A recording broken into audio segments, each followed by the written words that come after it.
వేసవి కాలం సమీపిస్తుండటంతో మేడ్చల్ మల్కాజ్గిరి జోన్ పరిధిలో విద్యుత్ డిమాండ్ భారీగా పెరిగింది. గతంతో పోల్చితే ఈ ఏడాది సుమారు 20% అదనంగా విద్యుత్ అవసరం ఉంటుందని అధికారులు అంచనా వేస్తున్నారు. అందుకు తగ్గట్టుగా అవసరమైన డిటిఆర్, టీడీఆర్ మెటీరియల్ను అందుబాటులో ఉంచామని మేడ్చల్ మల్కాజ్గిరి సిఈ కామేష్ తెలిపారు.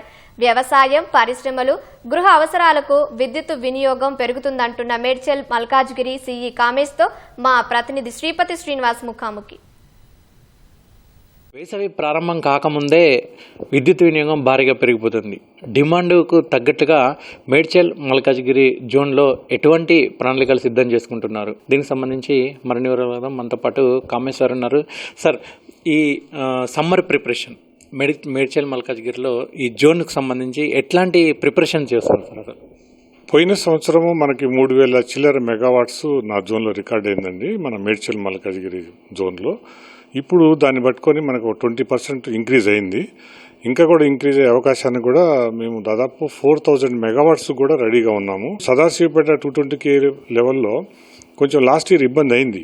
ఎందుకంటే లోడ్ పెరిగి ఒకటేసారి సమ్మర్ రావటము, రబీ సీజన్ రావటము, అగ్రికల్చర్ రెండు మిక్స్ అవుతాయి అక్కడ. అందువల్ల పెరిగింది. దానికి 100 MVA ట్రాన్స్ఫార్మర్ని కూడా 160 MVAకి తీసుకెళ్ళటం జరిగింది. ఈ సంవత్సరం ఛార్జ్ చేశారు. అది చాలా వెసులుబాటు అయింది. అట్లాగే ఈ బొలారం ఏరియా, ఇండస్ట్రియల్ ఏరియా కానీ, డొమెస్టిక్ ఏరియా కానీ, దాంట్లో 130 kV లైన్ కెపాసిటీ సరిపోవటం లేదని దాని లైన్ కెపాసిటీని డబుల్ చేశారు. HTLS లైన్ కండక్టర్ లాగారు. దానికి సంబంధించిన చాలా తీవ్రంగా 6 months కష్టపడి దాన్ని కంప్లీట్ చేయడం జరిగింది. ఎక్కడ లేని విధంగా మీకు అగ్రికల్చర్ ఉంది, పారిశ్రామిక ప్రాంతం ఉంది, డొమెస్టిక్ ఉంది. వీటన్నింటిని మీరు ఎట్లా సమన్వయం చేసుకుంటారు? సమ్మర్లో కావాల్సింది డిటిఆర్లు, పీటీఆర్లు. మీకు కావాల్సినటువంటి డిటిఆర్లు, పీటీఆర్లు అందుబాటులో ఉంచుకున్నారు. ఇప్పుడు నార్మల్గా ఇండస్ట్రియల్ లోడ్స్ పెద్దగా పెరగవు. సమ్మర్ అయినా వింటర్ అయినా సేమ్ లోడ్ ఉంటుంది. నా దగ్గర 40% ఇండస్ట్రీస్ ఉన్నాయి. నాచారం దగ్గర నుంచి మొదలుపెట్టి మేడ్చల్, సంగారెడ్డి, అక్కడ మేజర్గా మాకు ఇండస్ట్రీస్ ఉన్నాయి. వాటన్నిటికీ ఇంటరప్షన్ ఏమీ కలగకుండా ఉండే అవకాశాన్ని తీసుకున్నాం. అక్కడ ట్రాన్స్ఫార్మర్ కెపాసిటీస్ పెరిగినాయి. సో వాళ్ళది ప్రాబ్లం లేదు. 24/7 అది బొలారం ఏరియా 130 kV కూడా దానికి సంబంధించిన స్టెప్పే అది. ఆ విధంగా పరిశ్రమలకు చాలా పెద్దపీట వేసినట్టు లెక్క అనమాట మాకు. ఆ విధంగా పరిశ్రమలకు ఏ విధంగా ఇబ్బంది లేకుండా చేస్తున్నాం. ఎట్టి పరిస్థితుల్లో 24/7 ఒక 30 seconds కూడా బంద్ చేయకుండా ఉండే విధంగా చేయగలిగినాం.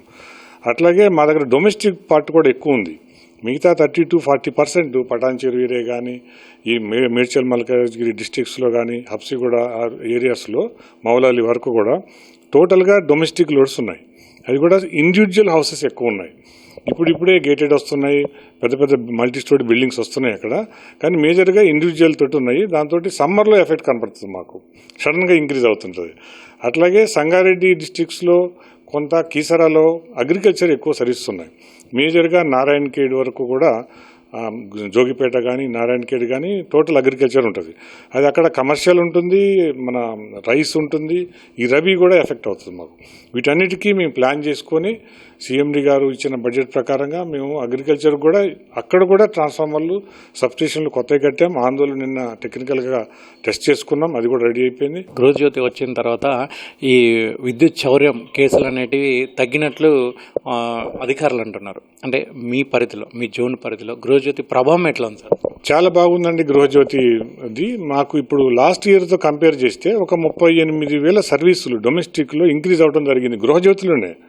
అంటే అంతకుముందు 38,000 మంది వాడకుండానో, లేదంటే వేరే దగ్గర నుంచి వాడటమో, లేదా థెఫ్ట్ చేయటమో పాపం ఇబ్బంది పడేవాళ్ళు. ఈ 38,000 మంది గృహజ్యోతిలో రెగ్యులరైజ్ చేసుకున్నారు. సో అవి థెఫ్ట్ తగ్గిపోయినట్టే. తర్వాత 200 యూనిట్ల వరకు ఉచితం ఉంది కాబట్టి మోస్ట్ ఆఫ్ ది సర్వీసెస్కి ఎక్కువ మంది జనాభాకి సద్వినియోగం అవుతుంది. వాళ్ళకి అంత వాడకం కూడా ఉండదు. 100-150 యూనిట్స్లోనే జాగ్రత్త పడుతున్నారు. ఇక కొద్దిగా మిడిల్ క్లాస్ కంటే అబవ్ ఉన్నవాళ్ళు, ఈ రేషన్ కార్డు ఉన్నవాళ్ళు, వాళ్ళ వరకే 200 వస్తుంది, కానీ ఎక్కువ రావటం లేదు. అందుకని సక్సెస్ఫుల్గా రన్ అవుతుంది. దానివల్ల మాకు లాసెస్ తగ్గినాయి, థెఫ్ట్ కేసెస్ తగ్గినాయి. మాది కూడా ఆర్థిక ప్రగతి కొంచెం ఇంప్రూవ్ అయిందన్నట్టే చెప్పుకోవచ్చు అండి. ఈ సమ్మర్ సీజన్లో మీరు మీ దగ్గర ఉన్నటువంటి క్షేత్రస్థాయి సిబ్బందితో ఎట్లా మమేకం అవుతున్నారు, వాళ్ళతో ఎట్లా సమన్వయం చేసుకుంటారు? ముఖ్యంగా ప్రజాబాట ద్వారా మీకు వచ్చినటువంటి విజ్ఞప్తులు ఈ సమ్మర్ సీజన్కి ఏమైనా ఉపయోగపడ్డాయా? తప్పకుండా ఉపయోగపడినాయండి. ఈ ప్రజాబాటలో ఇప్పుడు దాకా కౌంట్ చేసిన దాంట్లో లెక్క తీస్తే ప్రతి సర్కిల్కి 2,500 ట్రాన్స్ఫార్మర్లని ఈ ప్రతి వారం 3 సార్లు అంటే ఆల్టర్నేటివ్ డేస్లో మొత్తం స్టాఫ్ అంతా ప్రతి సెక్షన్కి 2 ట్రాన్స్ఫార్మర్లు ఎల్టీ లైన్లతో సహా రెక్టిఫై చేయడం జరుగుతుంది. చాలా మంచి కార్యక్రమం అది. అందరూ ఒక సిస్టమేటిక్ అలవాటయ్యారు. ఇప్పుడు దాదాపు 2500 డిస్ట్రిబ్యూషన్ ట్రాన్స్ఫార్మర్లు కౌంట్కి వచ్చినాయి, కంప్లీట్ చేశాం. ఎల్టీ లైన్లు శుభ్రం చేసుకున్నాం, ఫీజులు కూడా పోవటం లేదు. ఈవెన్ ఎల్టీ సర్క్యూట్స్ కూడా ఇంక్రీజ్ చేశాం. అట్లా ఆ విధంగా మేము సమ్మర్కి ఫుల్లీ రెడీగా ఉన్నాం. Okay sir, thank you. ఇది మేడ్చల్ మల్కాజ్గిరి జోన్లో అయితే గత ఏడాదితో పోల్చుకుంటే ఈసారి మరో 20% అదనంగా విద్యుత్ డిమాండ్ పెరిగే అవకాశం ఉందని అంటున్నారు. ముఖ్యంగా గృహజ్యోతి పథకం అందుబాటులోకి వచ్చిన తర్వాత ఈ విద్యుత్ చౌర్యం కేసులు అయితే భారీగా తగ్గాయని, అలాగే ఈ డిమాండ్ యూనిట్ల డిమాండ్ కూడా భారీగా పెరిగిందని సి కామేశ్వర్ అంటున్నారు. కెమెరామెన్ అశోక్తో శ్రీనివాస్, ఈటీవీ న్యూస్, హైదరాబాద్.